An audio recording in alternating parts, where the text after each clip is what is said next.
آمنوا بمثل ما آمنتم به فقد اهتدوا، ایسا ایمان لاؤ جیسے صحابہ ایمان لائے. ساری آنے والی ساری امت کا کہ ایمان کی کسوٹی صحابہ کو بنا دیا. آپ نے ایمان کو ان کے ایمان پر پرکھو، آپ نے عمل کو ان کے عمل پر پرکھو، آپ نے اخلاق کو ان کے اخلاق پر پرکھو، آپ کی تلاوت کو ان کی تلاوت پر پرکھو، اپنے صدقات و زکات کو ان کی صدقات و زکات پر پرکھو. یہ ایک ایسی جماعت ہے کہ یہ تمہارے لیے آئینہ بنا دیا اور اس میں اپنا چہرہ دیکھو، جہاں بدنما داغ ہے اور اس کو دھونے کی کوشش کرو مرنے سے پہلے. تو اللہ جل شانہ نے صحابہ کرام کے ایمان کو کسوٹی بنا دیا. ایسا ایمان لاؤ. صحابہ کرام نبی پاک صلی اللہ علیہ وسلم پر ایمان لائے. پھر ایمان کا تقاضا نبی سے محبت کرو. کیسی محبت؟ صرف دعوے کی محبت نہیں. میں عاشق رسول ہوں، نماز تو نہیں پڑھتا لیکن ہوں میں عاشق، زکات تو نہیں دیتا ہوں عاشق، قرآن تو نہیں پڑھتا، قرآن کے ساتھ دور کا تعلق بھی نہیں ہے لیکن ہوں میں عاشق. ایسے عاشقوں کی کوئی ضرورت نہیں. جو نبی کے عاشق ہوتے ہیں، جو نبی سے محبت کا دعویٰ کرتے ہیں، وہ نبی کو سب سے پہلے نبی کے قرآن کو سیکھنے کی فکر کرتے ہیں، نبی کی سنتوں کو تلاش کر کے اپنی زندگی میں اس کو عملانے کی فکر کرتے ہیں. حضرات صحابہ رضی اللہ عنہم اجمعین، اس اعتبار سے آپ صحابہ کو دیکھو، ایک سے ایک بڑھ کر نظر آتا ہے، ایک سے ایک بڑھ کر نظر آتا ہے، اور ان کے اندر ایسی محبت ہے. ایک آ کر سوال کرتا ہے، یا رسول اللہ قیامت کب آئے گی؟ یہ قرآن پاک میں اتنا تذکرہ ہے قیامت کا، قیامت کب آئے گی؟ متى هذا الوعد ان کنتم صادقین، کب ہوگا یہ وعدہ پورا؟ یہ تو مشرکین کہتے تھے اگر ایک پیغمبر آپ اس خبر میں سچے ہیں تو یہ بتا دو یہ واقعہ کب ہوگا قیامت کا.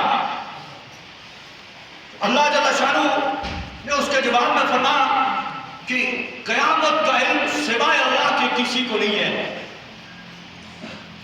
لیکن قیامت ضرور آئے گی. ایک صحابی عرض کرتے ہیں، یا رسول اللہ قیامت کب آئے گی؟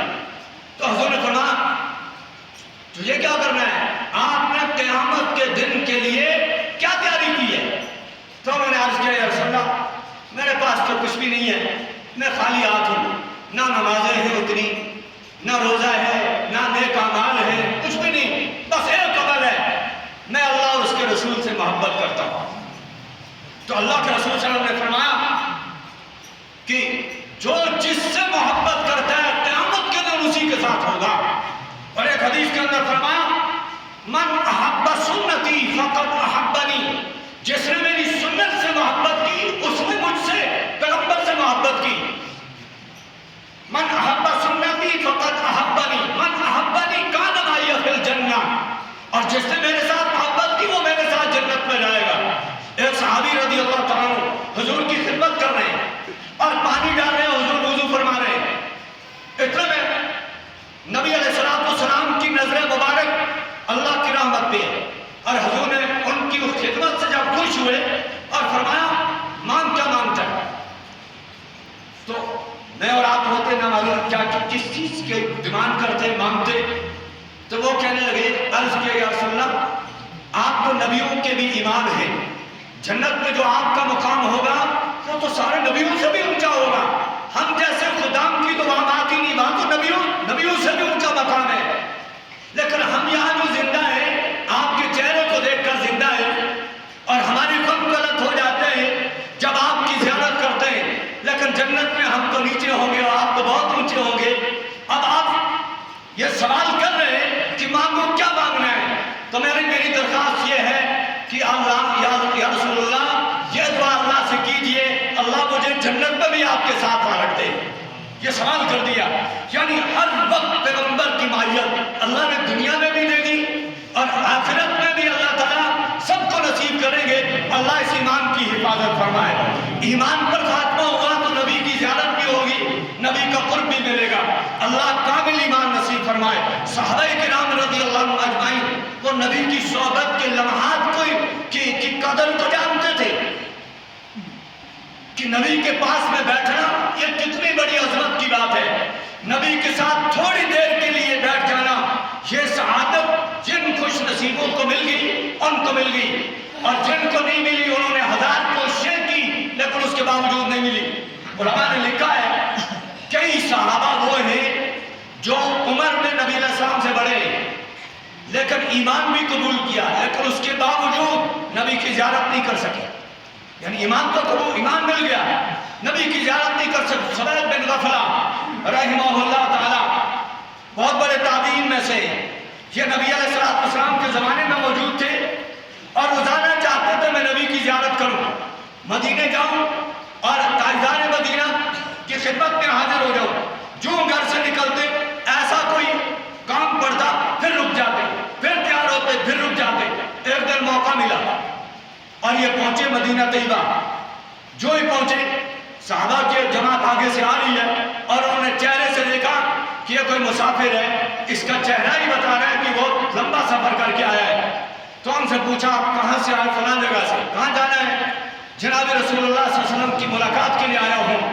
تو انہوں نے یوں کر کے ہاتھ دکھائے، کہا ابھی حضور کو دفن کر کے آ رہے ہیں. گویا یہ سعادت جس کو اللہ دے اسی کو مل سکتی ہے. اسی لیے عبداللہ بن مسعود رضی اللہ تعالیٰ عنہ وہ فرماتے ہیں مشکوٰۃ شریف کے اندر ان کا خطبہ موجود ہے کہ اختار اللہ لصحبۃ نبیہ ولاقامۃ دینہ، کہ اللہ تعالیٰ نے صحابہ کو نبی کی صحبت کے لیے منتخب کیا تھا، چن چن کے نکالا تھا. جس کو اللہ نے صحابی بنا دیا وہ بن گیا، اور جس نے 1000 کوششیں کی لیکن اللہ کو وہ صحابی نہیں بنایا تھا وہ نہیں بن سکا. تو اللہ تعالیٰ کی طرف سے یہ انتخاب تھا. تو اللہ جل شانہ نے صحابہ کے ایمان کو، ان کے عمل کو، کیونکہ وہ نبی کے رنگ میں رنگے تھے. ہم تو تعبیریں کرتے ہیں. آپ نے وہ سنا ہوگا واقعہ کہ غزوہ احزاب کے موقع پر جب تمام مشرکین انہوں نے جب بارگی حملہ کیا مدینہ طیبہ پر، تو نبی علیہ السلام نے صحابہ سے مشورہ کیا اور فرمایا کیسے ان کا دفاع کیسے کیا جائے. سلمان فارسی رضی اللہ تعالیٰ عنہ کھڑے ہوئے اور انہوں نے عرض کیا رسول اللہ، فارس میں ہم دشمن کا مقابلہ اس طرح کرتے ہیں، ہم خندق کھود دیتے ہیں، کیونکہ اس زمانے میں فضائی حملے نہیں ہوتے تھے، اس طرح کے ہتھیار نہیں تھے، زمین پہ لڑتے تھے آمنے سامنے، تو بیچ میں خندق کھود دیتے تھے، دشمن ہم تک پہنچ نہیں سکتا تھا. جب اس نے خندق کا نقشہ پیش کیا تو نبی علیہ السلام نے صحابہ کی جماعتیں بنائی، فرمایا یہاں سے وہاں تک، وہاں سے وہاں تک یہ خندق کھودے. نشان ڈال دیا اس طرح. جو نشان ڈالا اب تمام صحابہ 2 لکیروں کے درمیان میں خندق کھودنے لگے. اور ہر جماعت یہ چاہتی تھی کہ سلمان فارسی ہمارے گروپ میں شامل رہے، کیونکہ ان کو تجربہ ہے، ان کو مہارت ہے. لیکن وہ ایک جماعت کے ساتھ سلمان فارسی تھے، باقی کو کھود رہے تھے. اللہ تعالیٰ نے وہی رکاوٹ کھڑی کر دی جہاں پر سلمان فارسی جس گروپ میں تھے، وہیں پر کھودتے کھودتے بیچ میں ایک ایسی چٹان آ گئی کہ وہ بالکل دنگ رہ گئے، وہ کھود نہیں سکتے تھے. بیٹھے ہوئے صحابہ انہوں نے مشورہ کیا، انہوں نے کہا دیکھو لکیر تو پیغمبر نے یوں لگائی ہے، اب چٹان آ گئی ہے، ہم اس لکیر کو یوں کرو ڈال کر یہاں سے کھود کر نکال کے لے جائیں گے، کوئی ضروری تھوڑا ہے یہاں سے نکالنا. ایک نے مشورہ دے دیا، باقی ایک دم کھڑے ہو گئے، وہاں ہو نہیں سکتا ہے، یہ پیغمبر کا نشان لگا ہوا ہے، ہم مر تو جائیں گے لیکن اس نشان سے باہر نہیں نکلیں گے. ہے کوئی آج ایسا جو یہ کہ جب شادی کا موقع آتا ہے کیا اس موقع پر ہم اپنی پوپھی کو راضی کرنے کے لیے تو سب کچھ کرتے ہیں، ابا کو راضی کرنے کے لیے تو سب کچھ کرتے ہیں، برادری کو راضی کرنے کے لیے تو سب کچھ کرتے ہیں. کبھی ہم نے سوچا کہ ہماری شادی سے اللہ راضی ہو جائے، ہماری شادی سے محمد رسول اللہ صلی اللہ علیہ وسلم راضی ہو جائے، اس کی فکر کبھی کی؟ صحابہ اس لکیر سے باہر نہیں نکلتے تھے. یہ تھی ان کے اندر جذبہ اطاعت، ماننے کا جذبہ.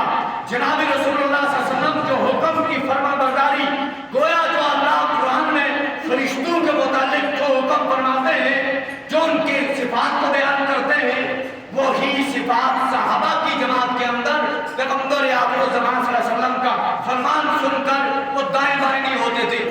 نبی علیہ السلام کھڑے ہیں مسجد نبوی میں اور فرمان، ایک شخص مجمع میں کھڑا ہے تو حضور نے فرمان اجلس، نیچے بیٹھ. عبداللہ بن مسعود دروازے سے اندر آ رہے، جو ان کے کانوں میں یہ آواز آئی اجلس، نیچے بیٹھو.